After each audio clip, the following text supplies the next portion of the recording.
Udah mulai belum sih? Gak tahu, bingung gue juga. Satu. Kalau pikir-pikir Lus, Ya, kan sering banget nih gue denger berita Indonesia tuh banyak banget utangnya gitu. Gak tahu sih gue ya, gak ngerti utangnya kemana, apa Masa sih? aja, ada apa aja, berapa duit gue gak ngerti ya.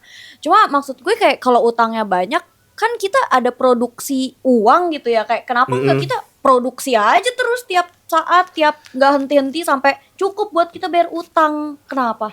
Kenapa nggak gitu? Gue sebagai buzzer pemerintah akan menjawab ini. Untuk pemerintah Indonesia yang katanya Nasmi namanya dia, utangnya banyak. Indonesia ataupun negara lain ya, kenapa dia nggak nyetak uang aja sih supaya bisa ngelunasin utangnya gitu. Nah, itu tuh sebenarnya di negara lain udah terjadi ya, kayak di Oh demi apa? Zimbabwe, di Venezuela. Nah, Oh. paling terkenal Zimbabwe kan yang sampai hiperinflasi, ya kan. Lo tau yang hiperinflasi kayak beli telur aja udah 1 juta apa Oh ya, ya, yang mata uangnya uangnya dia sampai, gitu. nol Uangnya sampai nolnya banyak gitu. Nah, itulah yang akan terjadi kalau di Indonesia kita cetak uang banyak untuk membayar utang. Nah, kenapa bisa terjadi inflasi seperti itu? Iya, kenapa? Itu karena uang yang beredar itu lebih banyak daripada ekonomi real. Ekonomi real itu kayak produksi ekonomi. Ya misal industri kita, pertanian atau produksi barang dan Itu jasanya itu, dihitungnya dari apa? Kayak dikit. pendapatan gitu? Enggak. Nah, itu kan yang tadi gue sebutin kan ekonomi real ya, itu sebagai faktor untuk pertumbuhan ekonomi gitu, untuk ngitung pertumbuhan ekonomi. Simpelnya gini deh.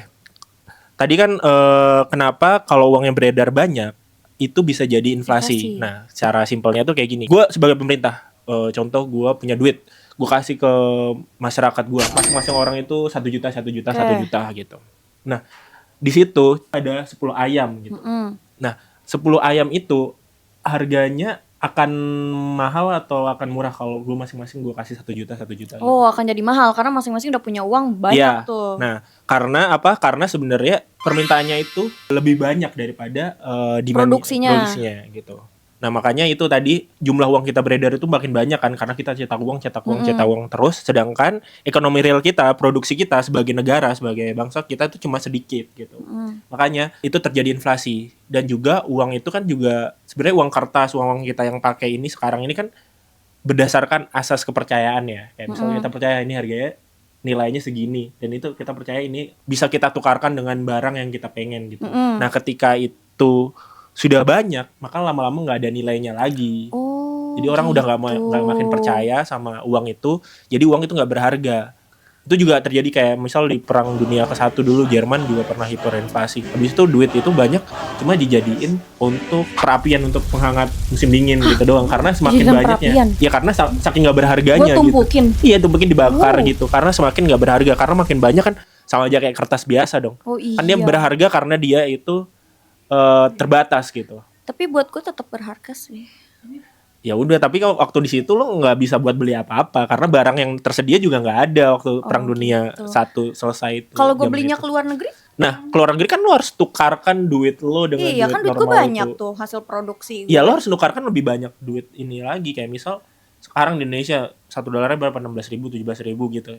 Kalau kita hiperinflasi ya udah jadi jutaan banyak gitu. Mungkin lo 1 truk gitu baru bisa ditukarin $1 misal kalau hiperinflasi gitu. Oh gitu. Jadi kan makin gak berharga juga kan. Itu kan kalau gue sebarin kan nih, gue produksi gue sebarin. Kalau misalkan gue produksi sendiri buat diri gue, Nah, itu namanya lo sindikat uang palsu. Karena yang boleh memproduksi hanya negara dari Perum Peruri. Ya kalau gue orang perurinya, Iya, berarti kan lu nyolong dong. Harusnya kan itu lembaganya, mau ngapain lu sendiri. Memang bisa. Tapi gue pengen kerja sih Perum Peruri. oh iya. Gimana ya caranya masuk? maksudnya komen di bawah gimana cara masuk ke kalau nyolong 1 lembar gitu tiap hari kan nggak kerasa ya. Astagfirullahaladzim. Korupsi. Nyolong sebelum digunting kan biasanya kan cetakannya lebar gitu. Iya benar, cetakannya lebar. Menurut kalian kalau misalkan kita produksi uang banyak, bisa nggak sih ngebantu utang kita, utang gue? Itu bukan. Iya, kalau utang lo sendiri bisa sih.